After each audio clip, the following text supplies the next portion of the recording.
Alaikum wa rahmatullahi wa barakatuh. You're welcome once again to AL-AYYÜBY Arabic Academy. Today we want to take Dروس al-Khamis, lesson 5 from the book written by Dr. Abdul Rahim rahimahullah ta'ala, دروس اللغة العربية لغير الناطقين بها. This is a conversation between Sa'id and Yasir. The word Sa'idun is a proper noun because it's used to indicate a specific individual human being. Likewise, Yasirun. As regards their gender, the gender of both of them is masculine. That's why you can see tanween on each of them. We have Sa'idun, Yasirun. So they can turn Sa'idan, Yasirun, and Sa'idin Yasirin. That means they can take tanween, they can take fatha, kasra, and dhamma. Unlike the proper nouns of feminine that I discussed in one of my previous videos, where I talked about Aminatu, Fatimatu, Aishatu, and so on, Zainabu, Maryamu, and I said that these nouns do not take tanween. These nouns do not take kasra. They are mamnu'un min as-sarf. They cannot take tanween, they cannot take kasra. We also call them ghayru munawwan. Ghayru munawwanin, a name that cannot take tanween, a name that is a noun that cannot take a fatha. Anyway, Sa'id and Yasir are having a conversation. The topic for today's lesson revolves around possessive noun. They want to teach us how to use a possessive noun in Arabic. I know you understand what is meant by possessive noun in English. For example, like Ibrahim's car. Ibrahim's car. This is Ibrahim's car. The word Ibrahim will be followed by an apostrophe and S to indicate that the car belongs to Ibrahim as an owner. So Ibrahim is the owner of the car, or Ibrahim is the one that possesses the car. It can be Ibrahim's attribute, and it can be something Ibrahim owns. Ibrahim's car. This is Yasir's car. This is Fatima's bag, and so on. All these are possessive nouns in English. Definitely, when you have something as the possessor, definitely there must be the one that is possessed. In English, the noun that possesses is the one that is followed by apostrophe and S, followed by the noun being possessed, like Ibrahim's car. Ibrahim's is the possessor and car is the possessed. You now see that we mentioned the possessor before the possessed. But in Arabic, reverse is the case. The possessed comes first and the possessor follows. That's in Arabic. For example, Sa'id is saying, Akitabu Muhammadin hadha ya Yasiru. Akitabu Muhammadin. That Alif Hamza is istifhamiyya. It is for interrogation. Interrogative Hamza. We use it to interrogate, to ask a question. It's not part of the word kitab. Kitab is kitab. Akitabu Muhammadin. Kitabu Muhammadin.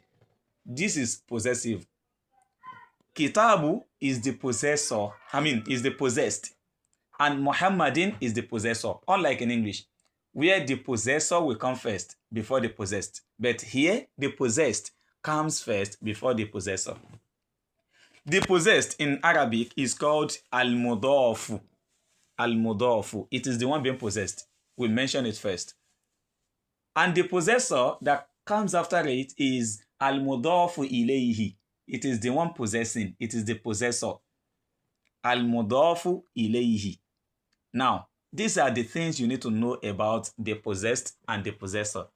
The possessed can take a fatha, can take a kasra, can take a dhamma, depending on the context of its occurrence. If it is the doer or the subject, it will take a dhamma.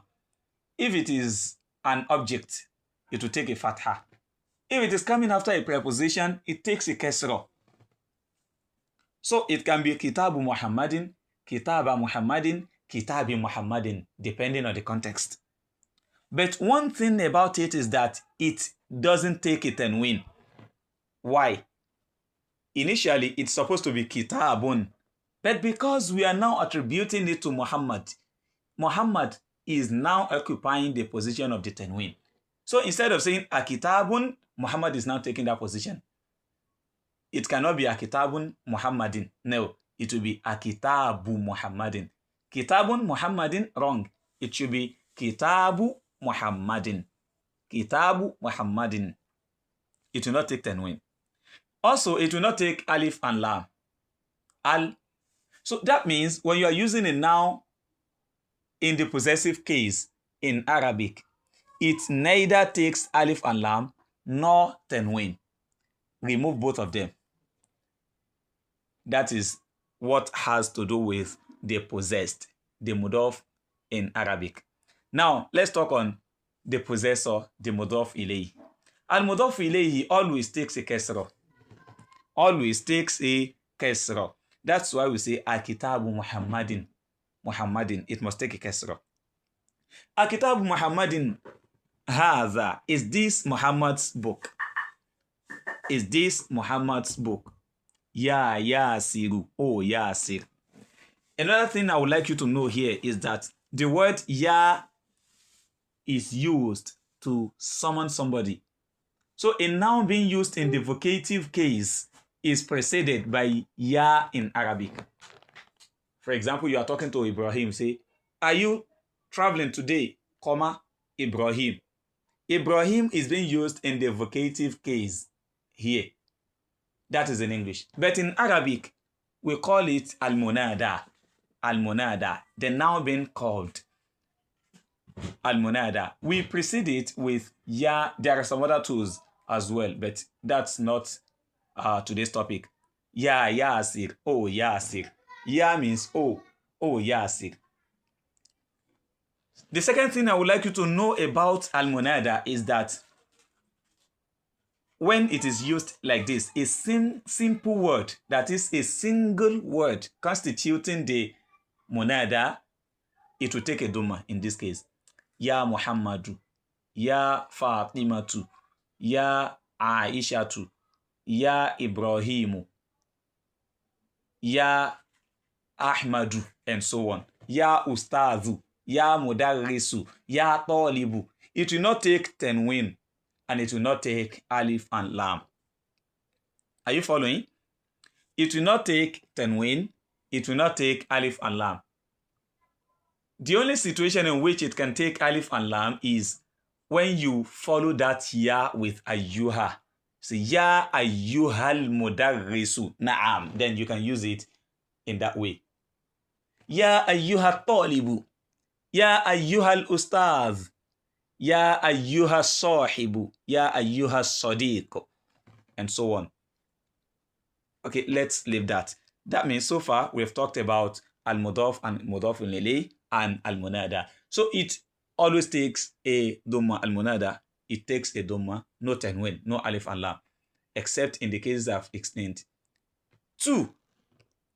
The munada can take a fatha when it is mudaf and mudaf ilayhi, just as I explained in the case of Akitabu Muhammadin. For example, if you want to call somebody and the person is Abu something or Ummu something or Ibnu something or somebody, sorry. So, or the friend of somebody. So those ones will be mudaf and mudaf ilayhi, like Abdullah, Abdu of Allah. Sadiq Muhammadin, Sadiq of Muhammadin. In that case, if you want to call such a person, you give al-mudaf, you give it a fatha. Say, Ya Abdullahi. It will not be Ya Abdullahi in that case because it is now mudaf. Ya Abdullah. Limadha tanamul ana Ya Abdullahi. Why are you sleeping now, oh Abdullah? Ya Abdullahi. يا صديق إبراهيم يا صديق محمد لماذا أكلت طعامي يا صديق محمد. Oh, friend of Muhammad. Oh, Muhammad's friend. Why did you eat my food? So you give it a fatha in such situations, okay? So I will reserve the rest till we get to the topic al-munada, inshallah. Now, let's read the conversations so as to learn something.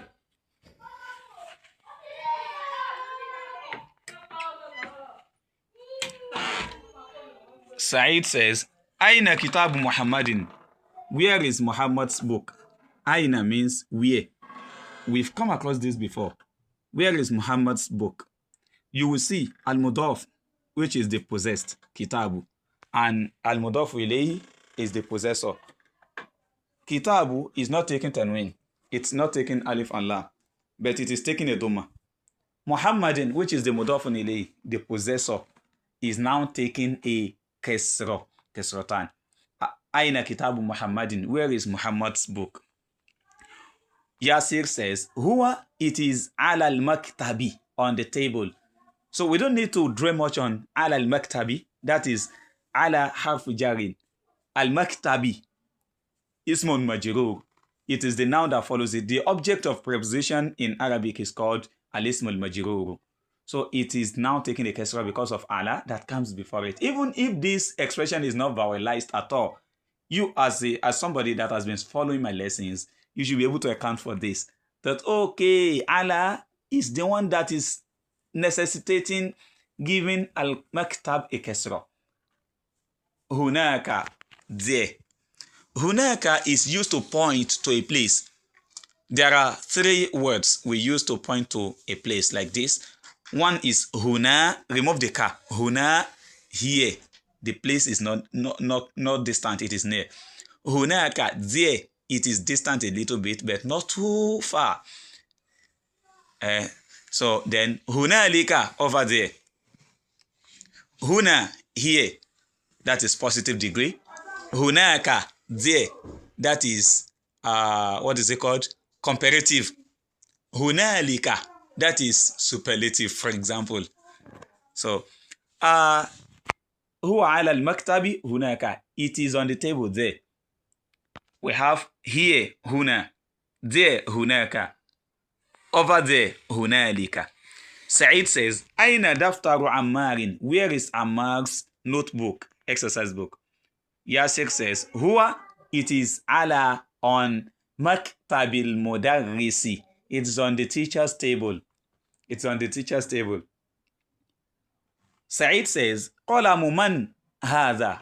The pen of whom is this? Ya Aliyu. Oh Ali. You see, Ya, oh, Aliyu is now being used in the vocative case here. So it is taking a duma. No tenwin and no alif and lam. Aliyu says, Hadha, this is qalamul mudarrisi, the teacher's pen. Said says, Aina, where is haqibatul mudarrisi, the teacher's bag? Where is the teacher's bag? Ali then says, here it is tahta al-maktabi, under the table. It is under the table. So Tamarin, they want you to answer the questions here. Barakallahu fikum.